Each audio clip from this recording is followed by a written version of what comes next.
আসসালামু আলাইকুম বন্ধুরা। তো নতুন একটা সেলাই মেশিন কিনলাম, একবারে ইনটেক। তো দেখি আসলে এটার ভিতরে কি কি দেয়।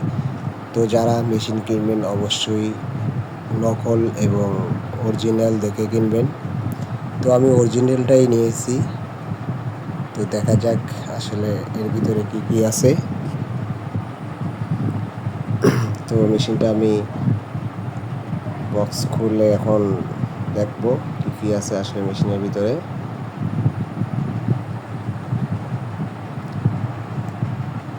তো দেখেন আমি ইনটেক কার্টনটা খুলে করলাম।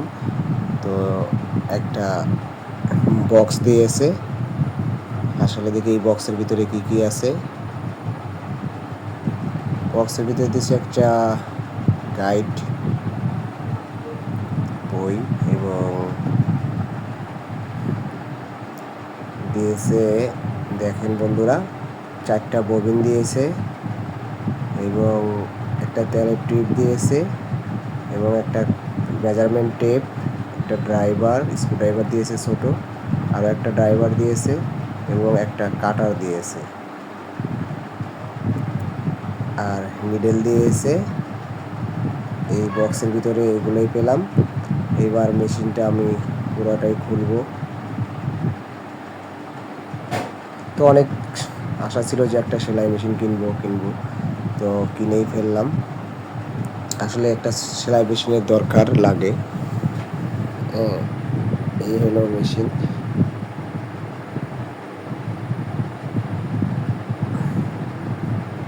তো অনেক দিন ধরেই একটা সেলাই মেশিন কিনবো করে ভাবতেছিলাম, তো কিনেই ফেললাম। এই তো আমার এটা হইতেছে সেলাই মেশিন। তো দেখেন এনে সব খোদাই করা এবং খোদাই করা লেখা থাকে।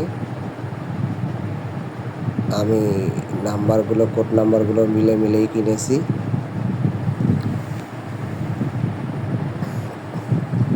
একটা মেশিন ঢাকার জন্য একটা ওই টুল বক্স দিয়েছে, এই যে কাভার দিয়েছে একটা মেশিন ঢাকার। আর এটা হইতেছে গিয়া মেশিনের বডি। তো বডিটাও আমি খুলতাছি।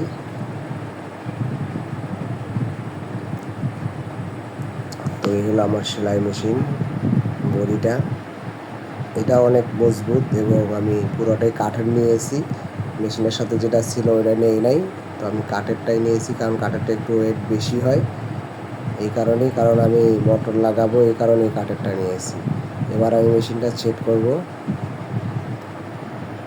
এই তো এখন মোটামুটি এখন বেলটা লাগাবো, তাহলে মেশিনটা রেডি হবে।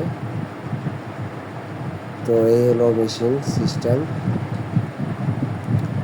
তো সবাই ভিডিওটা দেখবেন, যারা যারা মেশিন কিনবেন অবশ্যই বারকোড নাম্বার দেখে শুনে তারপরে 1 নাম্বার 2 নাম্বারে যাচাই করে কিনবেন। এটা হলো মেশিনের কাভার। তো এটা আমি এক্সট্রাভাবেই কিনেছি 100 টাকা দিয়ে।